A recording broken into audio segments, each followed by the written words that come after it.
Hello and welcome to Croxon's Historical Tours. My name's John and behind the camera is Jill. Today we are going to visit 7 pubs plus some places of historical interest. We'll start at Black Friars and proceed on to Fleet Street. Fleet Street is named after the River Fleet, one of the many of London's lost rivers which still runs underground. The River Fleet is in fact London's largest subterranean river, originating in Hampstead Heath and running underground until flowing into the Thames below Blackfriars Bridge.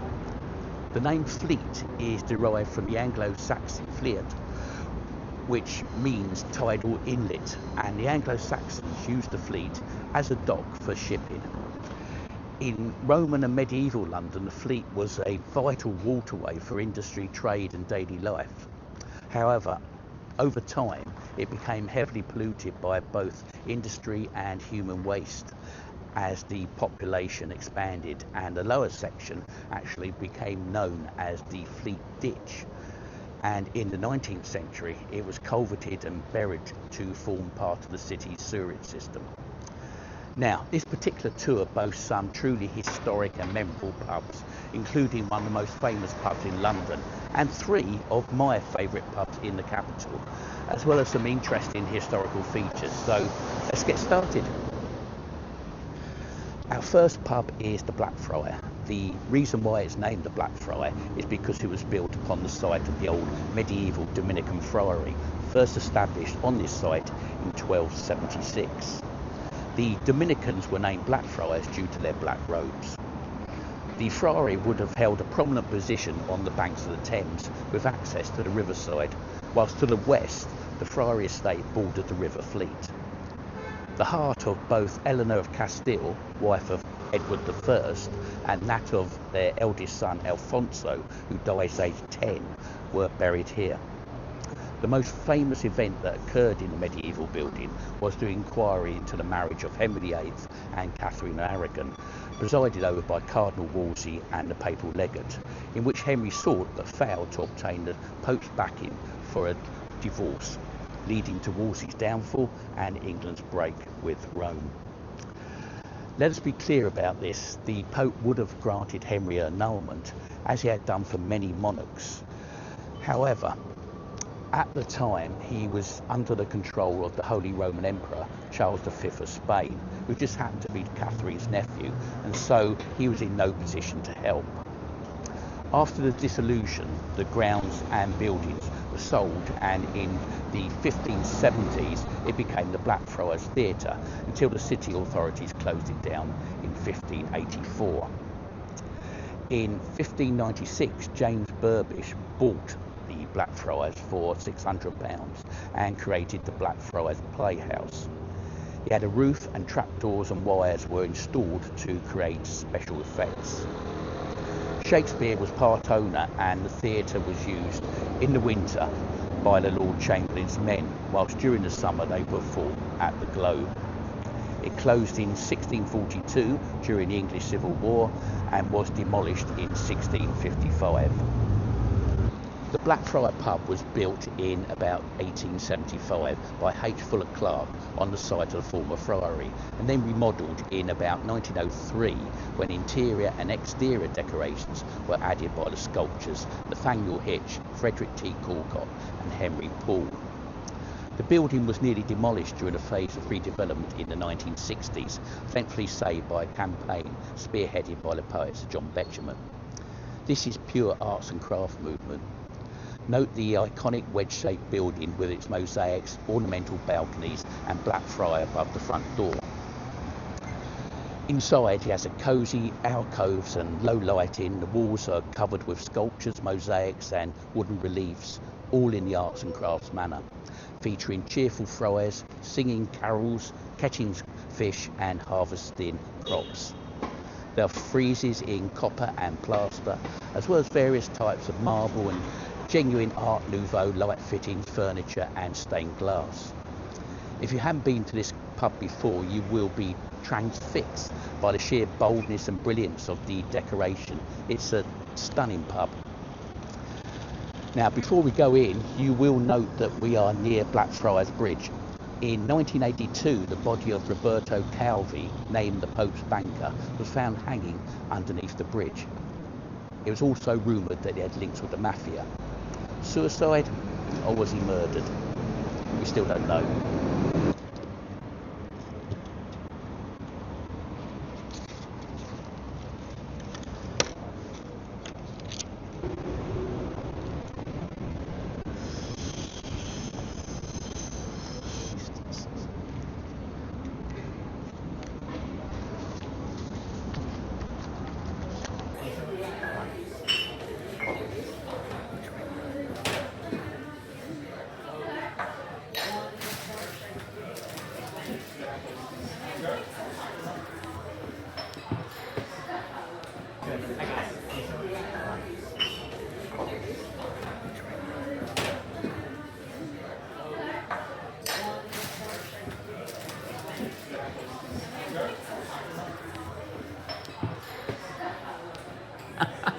Sorry.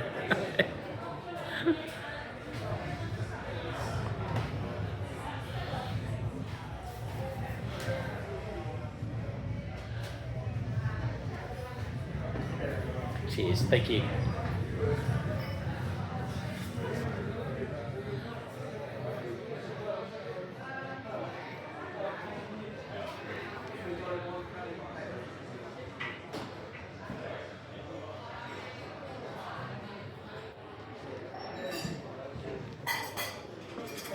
Thank you. Cheers. Thanks. Thank you.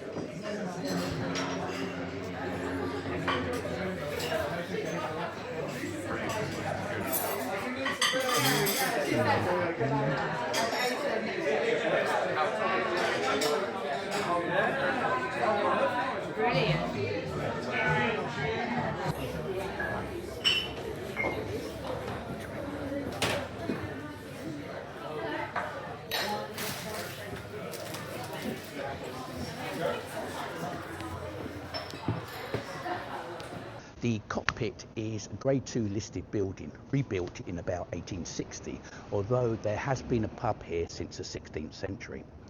Island Yard was the entrance to the Black Friars friary, and sometime after dissolution, plays were staged in the building. Shakespeare was one of those that acted here, and he actually bought and for a time lived in the gatehouse, which was situated within yards of this spot. The Cockpit takes its name from the fact that it used to be a major venue for gambling during cockfights, a so-called sport that was banned in 1835. The Cockpit is a small pub with a high ceiling where you can still see the gallery, which would have been packed with gamblers when the cockfights did take place, although the gallery was restored heavily in the 1970s. It is a corner pub with leaded and gilded windows, and inside it has a red carpet, wooden panelling, glass doors and seats arranged in a semicircle facing the curved wooden bar, whilst the walls are adorned with pictures and models of cockerels. This pub tour is full of beautiful and historic pubs, but the Cockpit is an absolute delight, with a really friendly and welcoming atmosphere, and with a charm, beauty and history that make it another pub that you really must visit.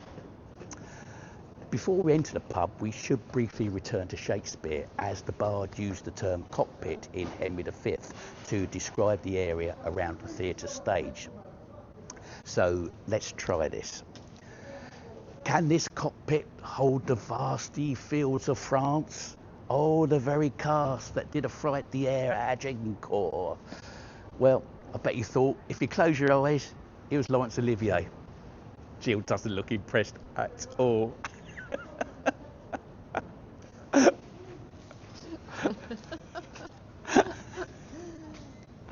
No, Laurence Olivier, you're not.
Punch Tavern is a former 19th century gin palace.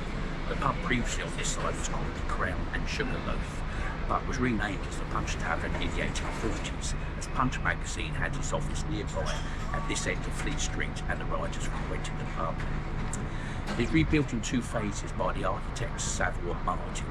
First, the main part of the pub and its Fleet Street frontage in 1894 to 95, and then its Bride Lane frontage with a luncheon bar behind in 1896 to 97. It has a stunning interior which begins with an entrance lobby that is formed with cut glass mirrors, Victorian decorative coloured carving, a decorative frieze and images of Mr. Punch and Judy. Continuing into the main bar, which has ornate plasterwork, etched glass, huge beveled mirrors, Art Deco lighting and a fantastic skylight. The pub retains the original bar, wooden bar back and fireplace. Walls boast wooden panelling and decorative frieze and cornice. The plaster ceiling is divided into panels by acanthus scrolls and gargoyles. Mr. Punch figures are everywhere. In the 1990s, discord amongst the management led to the pub splitting in two, with the smaller part becoming a separate premises under the original name of the Crown and Sugar Loaf. Despite the refurbishment, the Punch Tavern retains its period charm, and the entrance lobby and the ceiling in the main bar certainly dazzle.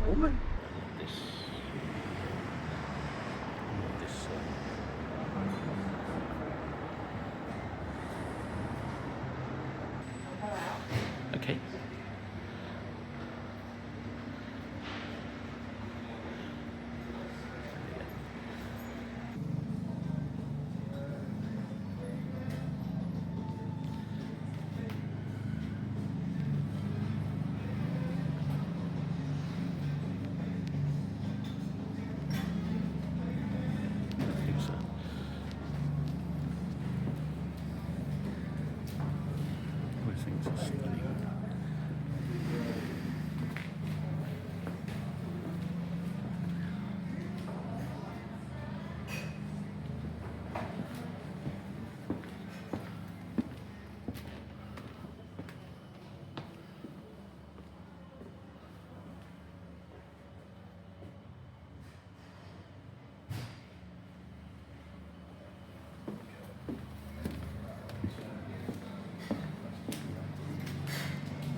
Located in Blind Lake, just steps away from our previous pub, is the Crown and Sugar Loaf.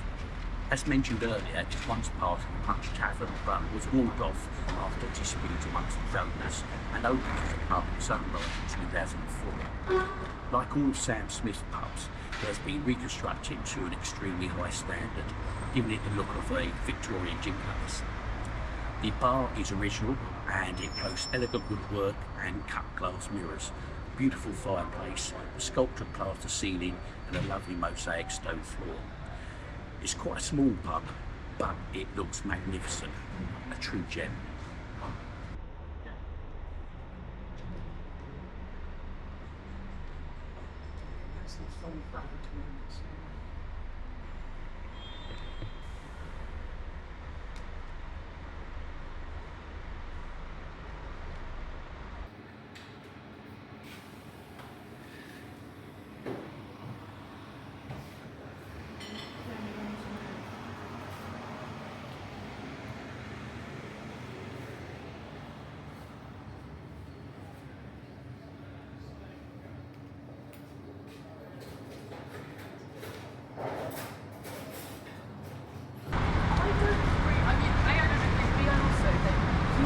The Old Bell Tavern has been a licensed tavern for more than 300 years.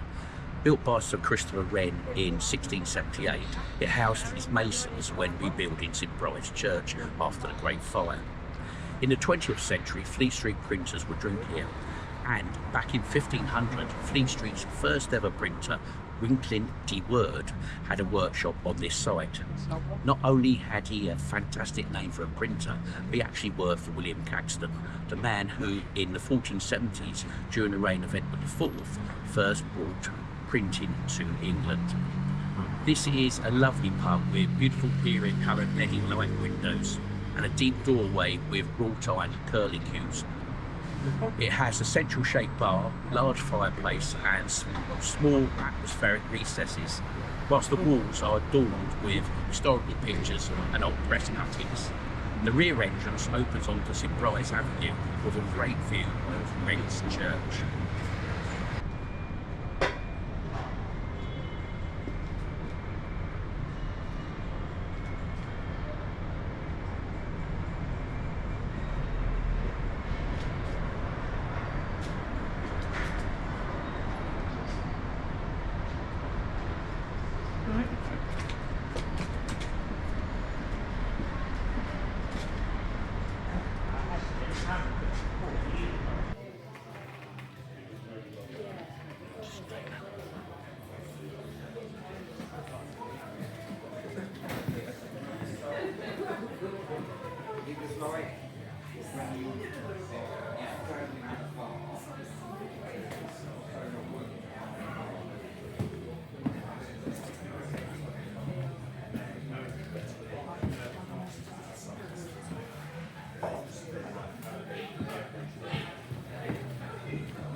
The present St Bride's Church is possibly the 7th church to have stood on this site. The first church was founded by Irish monks in the 6th century and dedicated to St Bridget. Following the Great Fire of London in 1666, a new church was built mainly of Portland stone, designed by Sir Christopher Wren, which took 7 years to build, whilst the tower was not built until 1701 to 1703. The most famous story associated with the steeple was that of William Rich, apprenticed to a baker near Ludgate Circus in the mid-18th century. He fell in love with his master's daughter and, when he set up his own bakery business at the end of his apprenticeship, won her hand in marriage. Wishing to create a spectacular cake for the wedding, Rich found inspiration in the tiered tower of St Bride's. It proved a success and the baker was inundated with requests for similar wedding cakes, and so the tradition was established. The interior of the church is strikingly beautiful. The nave is bright and spacious with a black and white checkered marble floor surrounded by panelled wood. It has a monument to the 200 orphans of the Bridewell parish sent to populate Virginia in 1619, and being situated in Fleet Street, it's no surprise that there are various memorials to war reporters. Downstairs it has a crypt, a charnel house, a medieval chapel, a small museum and a segment of Roman pavement. Samuel Pepys was baptised here and Pepys' brother Tom was buried here. The church suffered considerable damage during World War II and the interior was restored to Wren's design under the direction of Godfrey Allen.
Do you remember, Sister Claire or Sister something else who was obsessed with people back being buried?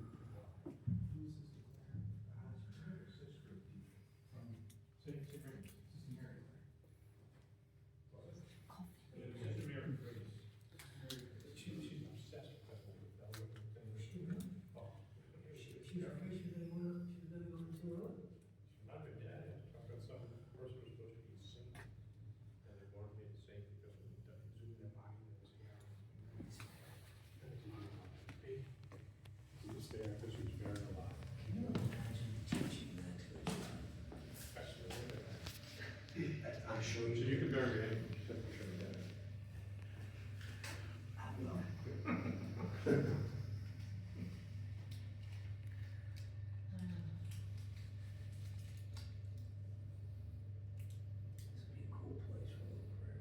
Oh, great.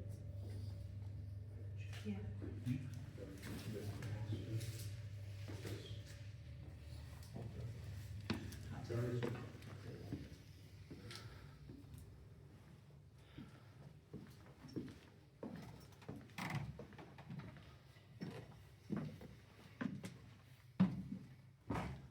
Amazing, isn't it? Stunning. Look at all these mouldings and everything.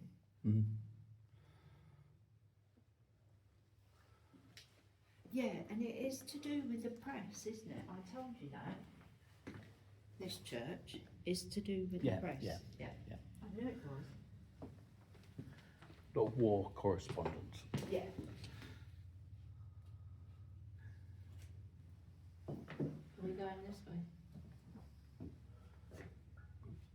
We went there. That's where we went. Is that out, isn't it? This way? That's where we went.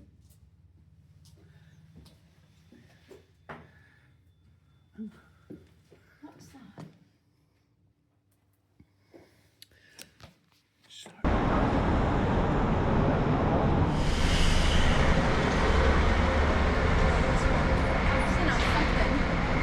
Something a little bit.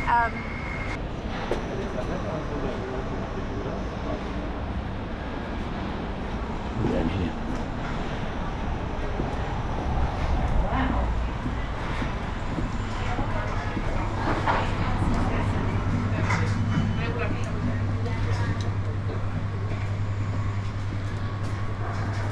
The Old Cheshire cheese was rebuilt in 1667, shortly after the Great Fire of the previous year, although there has been a pub at this location since 1538. The entrance to this pub is situated in a narrow alleyway, but inside is vast, covering many levels with numerous wood-panelled rooms and passageway, while the vaulted cellars are remnants of a 13th century Carmelite monastery which once occupied the site. Some of the interior wood panelling is 19th century, while some is even older, dating from the 17th century. In winter, open fireplaces are used to keep the interior warm. Plaques highlight famous people who were regulars, such as Dickens, Chesterton, Dr. Johnson, Yeats, Oliver Goldsmith, P.G. Wodehouse, Mark Twain, Tennyson and Conan Doyle. Indeed, Dickens even featured in his novel A Tale of Two Cities. There are portraits of some of these famous past customers, plus historic paintings of London, and one featuring the interior of the pub dating from the 19th century. It was a chop house, and the pub still has a chop house restaurant, which features high-backed church pews in wooden bays and an old cutlery cabinet, and they change the sawdust on the floor twice a day. Dr. Johnson lived just around the corner, and the chair used by him is still in the pub. In 1962, during renovation work, a series of pornographic towels were discovered, suggesting that in the 18th century, part of the upstairs was used as a brothel. These were given to the Museum of London, so there is no point in looking for them. The 17th century function room has an impressive ceiling open to the roof with huge oak beams and rafters. Polly, the now stuffed parrot on display behind one of the bars, entertained visitors from all around the world during the 40 years that it lived here. And when it died in 1926, the news was broadcast by the BBC and obituary notice appeared in over 200 newspapers around the world.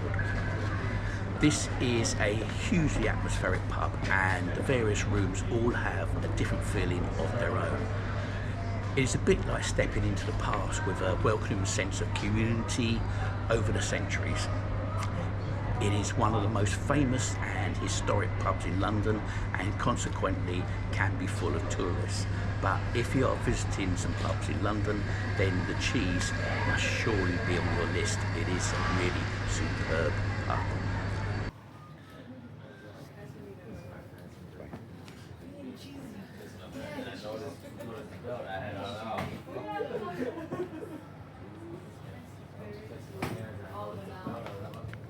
Oh, oh yeah. Thank you.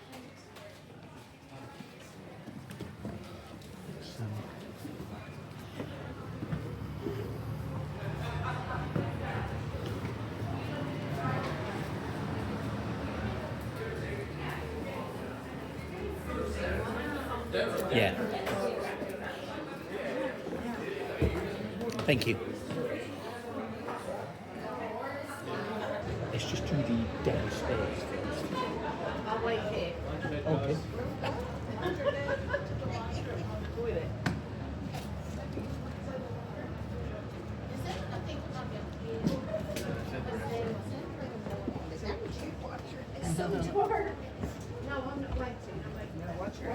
Watch the stairs too. They're really tiny.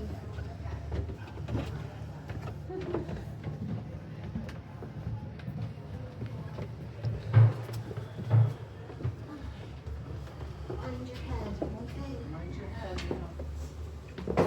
Very low.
Just around the corner from the old Cheshire Cheese in Gough Square is the house of Dr. Johnson.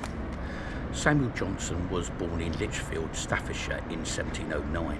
The son of a bookseller, he contracted scrofula as a baby, which left him with reduced sight and hearing and with scars. Despite this, he became one of the most famous literary figures of the 18th century and compiled the first ever dictionary in 1755. He walked to the capital to seek his fame, and after working for years writing and editing the Gentleman's Magazine and having some minor success with poetry and biography, it was in 1746 when he was chosen to produce a dictionary that his fortunes were transformed. The dictionary was published in 1755 and Johnson became famous. Johnson's work was eclectic. He wrote biographies, essays and literary criticism. He travelled throughout Britain with his friend, the Scottish lawyer James Boswell, who wrote a very famous biography of Johnson.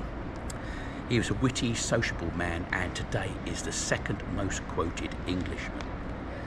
His most famous quote is, of course, "When a man is tired of London, he is tired of life." I think he might rethink that if he were alive today. Johnson's house at 17 Goss Square is open to the public.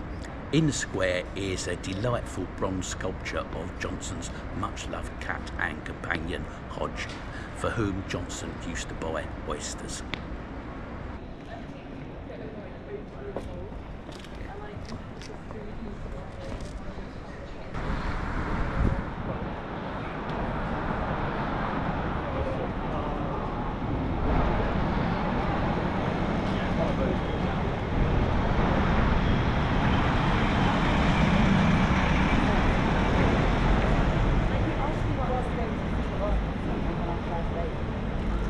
In the middle of the road is a memorial on the site where Temple Bar used to be. The London Temple Bar was a ceremonial city gate into the City of London designed by Christopher Wren and completed in 1672, which was moved in January 1878 to ease the traffic congestion. In its place, the Temple Bar Memorial was erected in 1880, a tall pedestal surmounted by a griffin which stands in the middle of the road. Wren's Temple Bar was dismantled piece by piece and stored in a yard off Farringdon Road.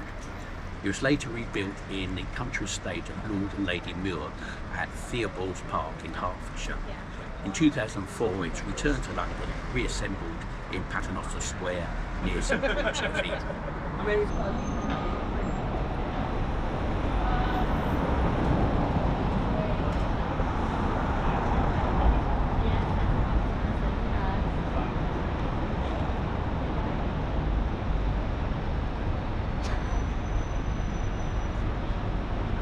The Old Cock Tavern is a Grade 2 listed building. It was originally sited on the opposite side of the road, but that original Tudor building was demolished in the 1880s when it's replaced by a branch of the Bank of England, now ironically turned into a pub. The original pub was very famous and is frequently referred to by Samuel Pepys in his diaries. This newer version of the Cock Tavern was built in 1887 and is probably the narrowest pub in London. Above the entrance is a carving of the cock, and above that a window at each of the 4 upper levels. Inside, the ground floor has a long decorative wooden bar facing Victorian brickwork. Upstairs has wooden panelling and, the most interesting item in the pub, a mantelpiece on the wall that was rescued from the original pub and was carved by Grinling Gibbons, Britain's most celebrated wood carver, whose name is synonymous with an evergreen style of decoration and whose work adorns some of Britain's greatest palaces, churches, grand country houses and Oxbridge colleges. It's quite remarkable that such an important piece of work has survived the demolition of the original pub. As well as functioning as a pub, the Cock Tavern has played host to a number of societies, such as the Chartered Society of Designers and various debating societies. It is a strikingly tall and narrow pub, and the Gibbons connection is fascinating.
That's the end of the tour. Charing Cross Tube Station and Mainline Station are just a short walk away at the other end of the Strand. I will include directions about route so you can follow it. Thank you for watching. If you will click like or subscribe to the channel, that would be greatly appreciated. It is totally free, but it helps with expanding the channel. I look forward to seeing you on the next tour. Thank you.